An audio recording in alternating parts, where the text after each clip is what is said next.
bienvenido a tu programa Caminando con Dios. Yo soy la pastora profeta Corey Gómez de la Iglesia Avance Global. Gracias por estar conmigo nuevamente. Estamos ubicados, nuestra congregación, en la 12656 de la Gold Road. Y para nosotros, para mi esposo y para mí, el doctor Luis Gómez, es de gran bendición poder recibir cada semana gente que nos visita, gente que quiere compartir con nosotros. Pues nos sentimos muy bendecidos, hermanos, de poder ser gente que está edificando al pueblo de Cristo en este tiempo y al mismo tiempo ser edificados a través de un pueblo que nos bendice con su palabra de aliento, que nos bendice con su oración. Muchas gracias por esto. Quiero decirte que a lo largo del programa tenemos una línea de oración abierta. Allí tienes el teléfono, puedes llamarnos. También puedes conectarte con nosotros a través de las redes sociales, tanto por nuestra página en la internet, en la web, o a través de mi página en Facebook. Por ambos medios puedes dejarnos tus impresiones, también puedes hacernos preguntas. Con muchísimo gusto vamos a responderte porque es de gran bendición compartir con cada uno de ustedes. Empecé una nueva serie, La Reforma de Josías, hace 2 programas. Está siendo de gran bendición. Es mi oración que ustedes puedan ser bendecidos grandemente y que esta palabra que estoy compartiendo con ustedes, este modelo Josías, esta mentalidad Josías, sea una palabra que los lleve a un nuevo nivel de excelencia en el Señor y sobre todas las cosas a un nuevo nivel de intimidad en Él. Gracias a Dios, quiero decir de antemano, porque pues el Señor me ha permitido poder revisar su palabra y encontrar principios que puedan ser de edificación para este tiempo, para nosotros. Como pueblo del Señor tenemos la necesidad de caminar con victoria y mostrarle a nuestros hijos, a las generaciones que vendrán después de ellos, que el Dios en quien hemos creído es un Dios verdadero, es un Dios que está vivo. Y hermanos, esto lo puedo decir como madre, como pastora, no es fácil criar hijos para el Señor, es un gran desafío, pero qué bendición saber que tenemos a Dios de la mano, saber que tenemos promesas maravillosas. Si somos fieles a su palabra, si guardamos sus mandamientos, Él se encarga de nuestros hijos. Y me gusta tanto cuando dice que nuestros hijos serán como plantas crecidas en la casa del Señor, como palmeras en la casa de Jehová. Siempre que leo esos pasajes llena mi corazón saber que nuestros hijos, sus vidas, sus familias, sus futuros están en la mano del Señor, porque nosotros nos hemos atrevido a creerle a Dios y a caminar siendo fieles al Señor. Y bien, he estado, como te decía, compartiendo sobre Josías y estábamos viendo algunos principios bien interesantes. Y quiero retomar un momento lo que habíamos visto un poquito en el programa anterior y tenía que ver con el hecho en donde nos quedamos. Con el hecho de que aquellas personas encargadas de restaurar la casa del Señor operaban con integridad y entonces pudieron reparar las grietas de la pared. Te dije que el templo tenía aproximadamente 200 años que no había sido reparado. Entonces, seguramente estaba en muy malas condiciones. Y utiliza allí la palabra grieta, pero no dice, o sea, no antecede el reparar las grietas al hecho de que ellos operaban en integridad. Y esto es un principio importante. Yo creo que la gente del Señor que tiene la autoridad para ministrar en la vida de la gente es gente que primero opera en integridad de corazón. Integridad es una palabra que, vamos a decir, si me permites usarlo de esta manera, es una palabra rara en este tiempo. Porque estamos tan acostumbrados, hermanos, al doblez, al doble ánimo, al tener como áreas en nuestra vida escondidas de los demás. Sin embargo, aquí dice que no solamente se les entregó a ellos la mayordomía de los recursos financieros, sino que dice que esto fue a causa de que ellos operaban con transparencia, con integridad, con honradez, y entonces repararon las grietas de las paredes.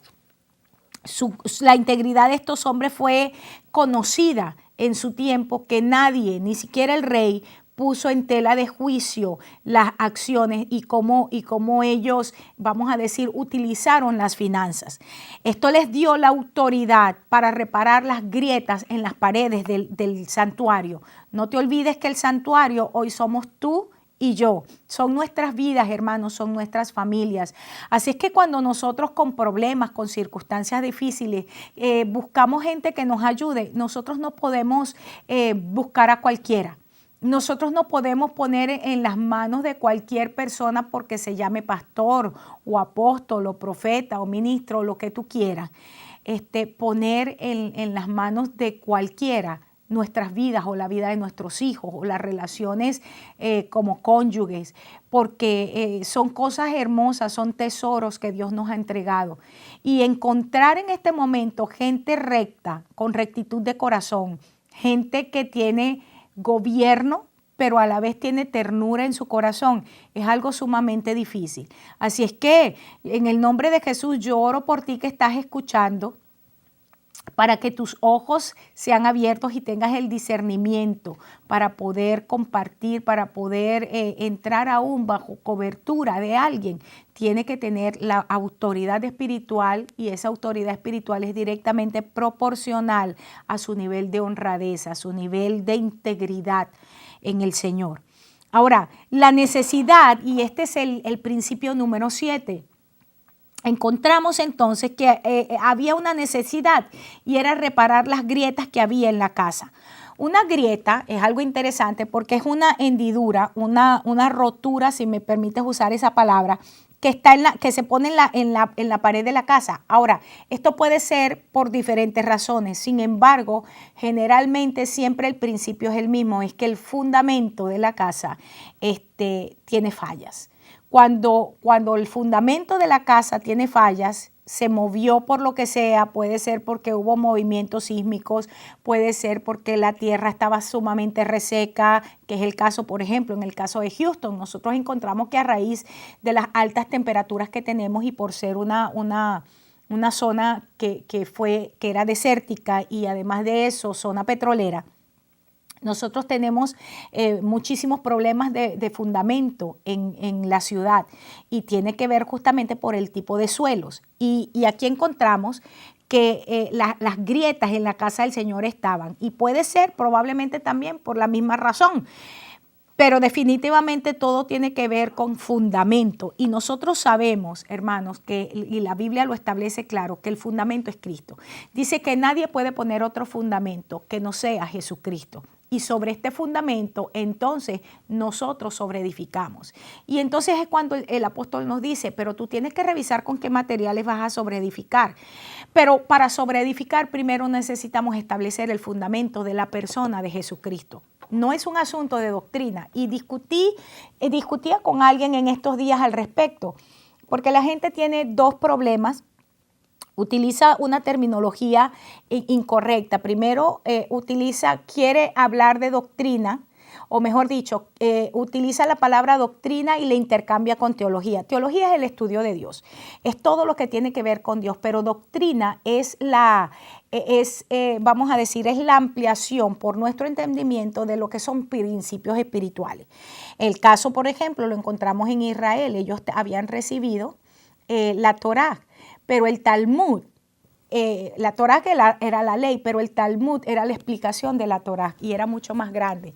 Y por eso es que cuando Jesús le dijo a los fariseos, ustedes han invalidado la ley y los profetas por sus doctrinas. La doctrina es lo que o te da claridad y revelación o te invalida los principios espirituales. Y esto es importante porque lo que está agrietando en este momento las paredes de nuestra vida y las paredes en la vida del creyente, vamos a mirar primero la vida del creyente, son áreas que producen seguridad. Una casa sin paredes es una casa que no da seguridad porque por cualquiera de las partes se va a meter el enemigo, se va a meter la lluvia, se va a meter los vientos, se van a meter los animales. Entonces, las paredes es lo que sostiene el techo. Pero paredes que sean bien sustentadas necesitan un buen fundamento. Y te vuelvo a decir, el fundamento de la casa es Cristo. Cristo es el dueño de su casa. Y Cristo no es una doctrina, Cristo es una persona. Conocer la persona de Jesucristo en todo su esplendor es encontrarnos con Él. No es saber acerca de Cristo, es encontrarnos con Cristo. Y decía en estos días en alguna de las enseñanzas, tenemos iglesias, congregaciones enteras que cada domingo se les habla sobre Cristo, que se les habla sobre la obra de Cristo, se les habla del Cristo histórico, pero no se les lleva a un encuentro íntimo y personal con Jesucristo. Y esto es lo que hace la diferencia. Ser el Dios de Abraham, de Isaac y de Jacob, Dios de generaciones, es que cada generación tiene que tener una realidad que es aplicable y que es relativa a su tiempo presente.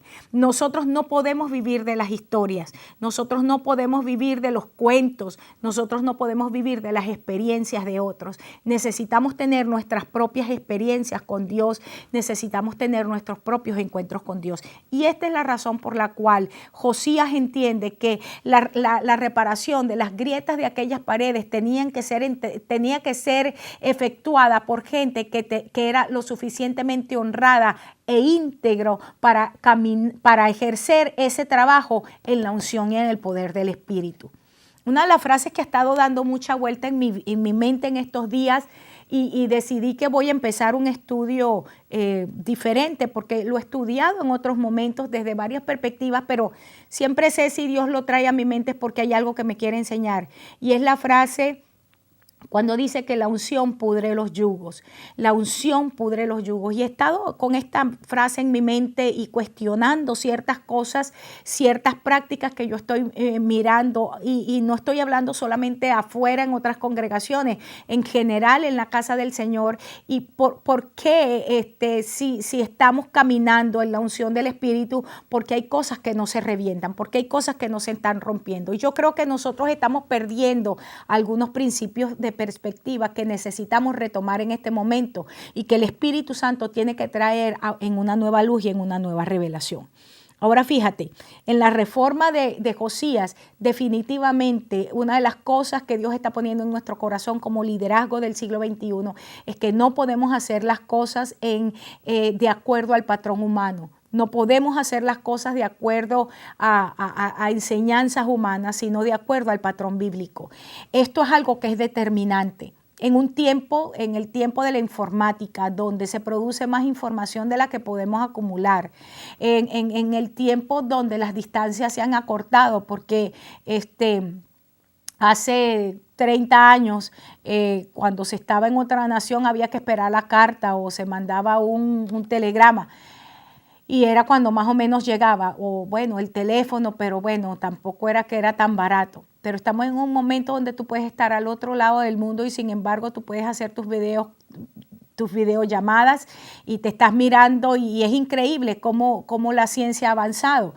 Pero al mismo tiempo estamos en un momento que a pesar que hay tanta información, es una generación completamente ignorante.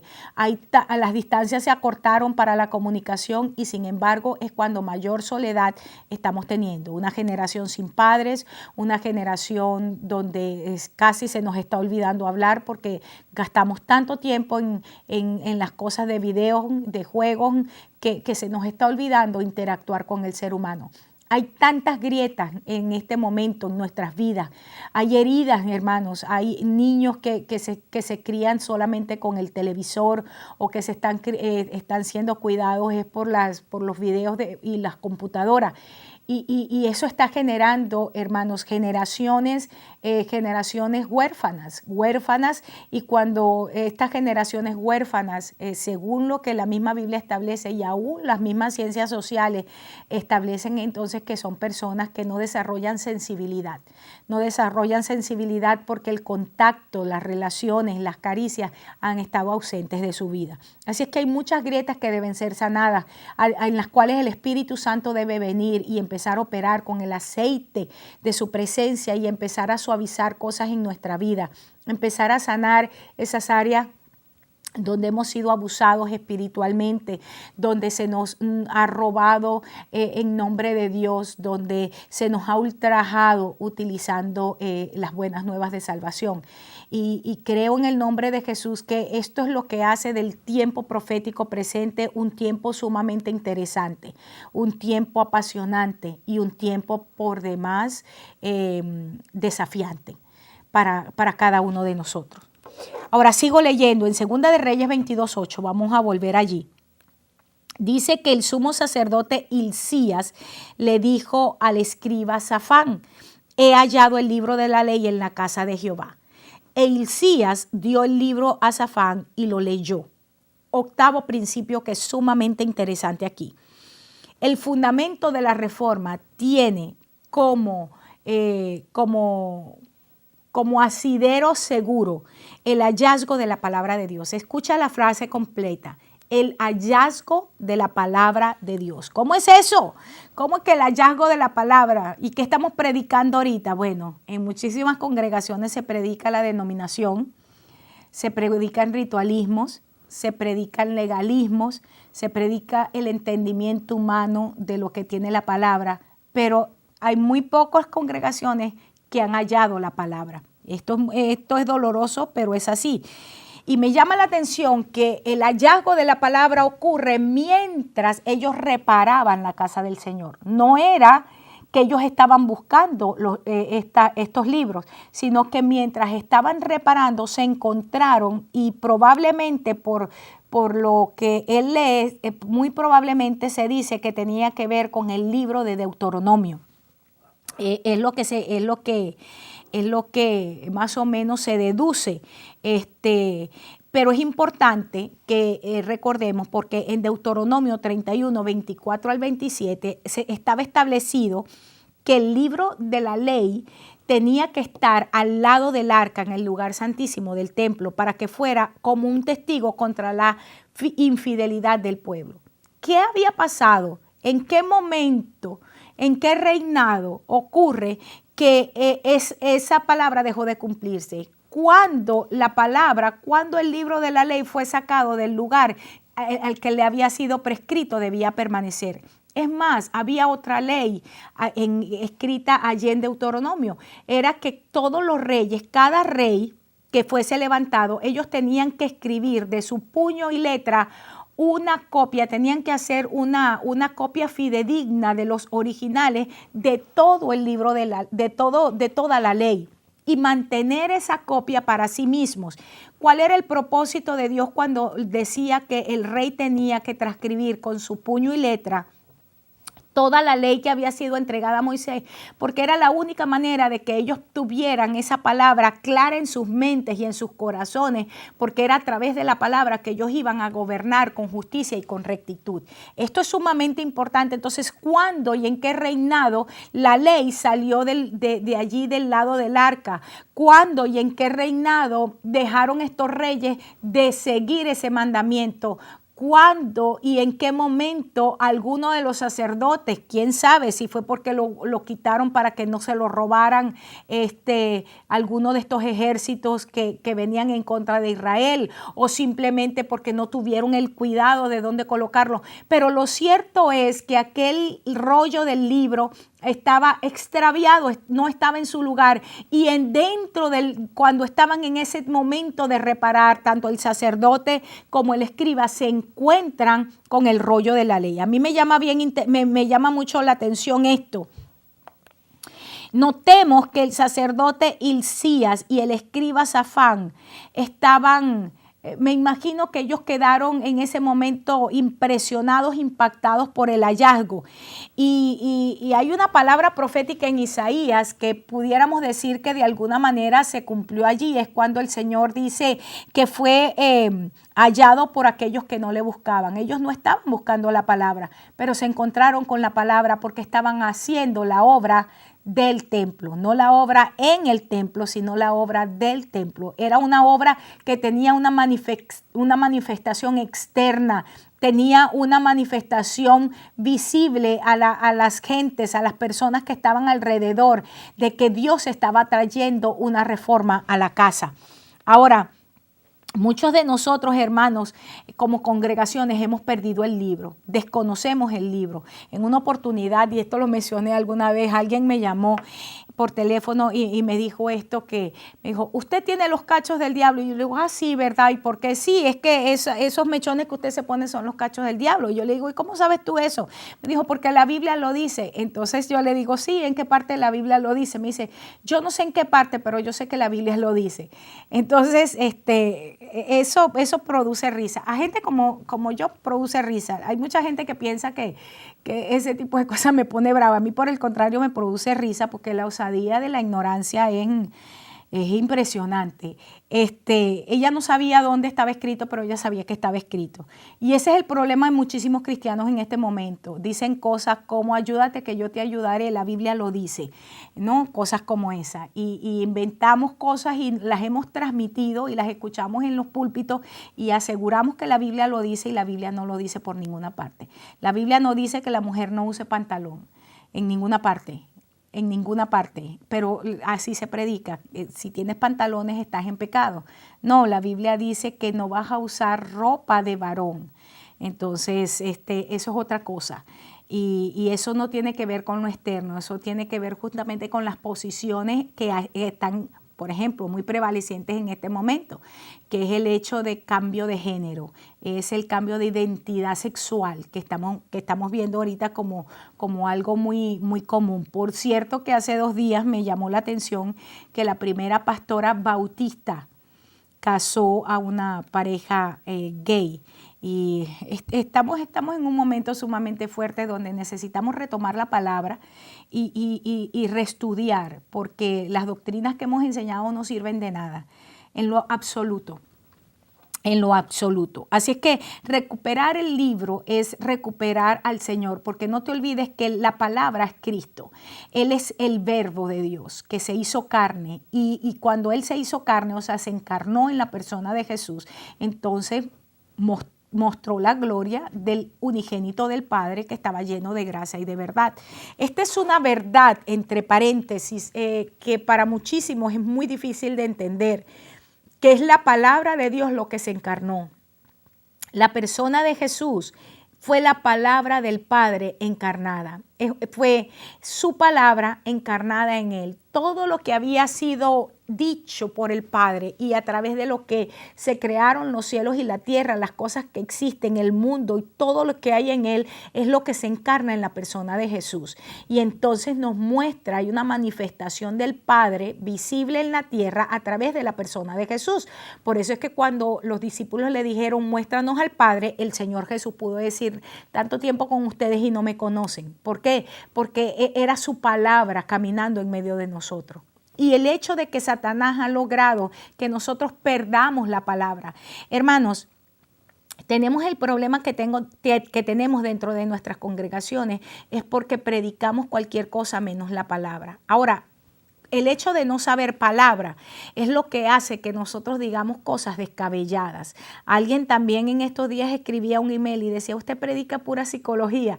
Y yo decía, o está escuchando a otra persona o no sabe con quién está hablando. Porque si hay algo de lo cual yo me cuido es de tomar la palabra y explicar el pasaje, utilizar una exégesis que sea... Que es profunda, sí, pero una exégesis que sea entendible. Utilizo una metodología, la metodología de palabras, que es una de las metodologías más fáciles para entender, para que la gente pueda entender.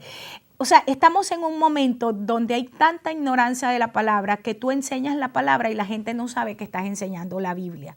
Entonces, creo que necesitamos reencontrarnos con el Dios de la palabra y necesitamos reencontrarnos con esa palabra para que se encarne en nuestras vidas.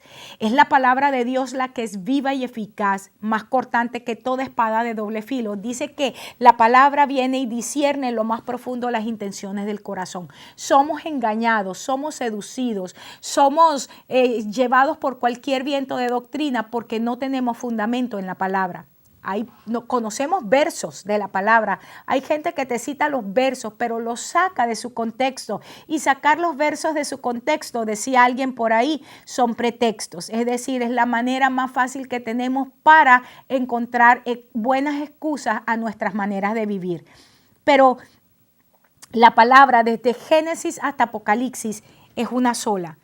La palabra de Dios no se contradice y la palabra de Dios se explica a sí misma. Es necesario que volvamos a la palabra, a la sencillez de la palabra, pero lo sencillo no la hace tonta, sino también a la profundidad de la palabra, a la sabiduría de la palabra. Dice que en ella nos da la impresión a nosotros, nos parece que encontramos vida eterna. Pero Jesús dijo esto, pero en realidad la palabra escrita es lo que da testimonio de Cristo.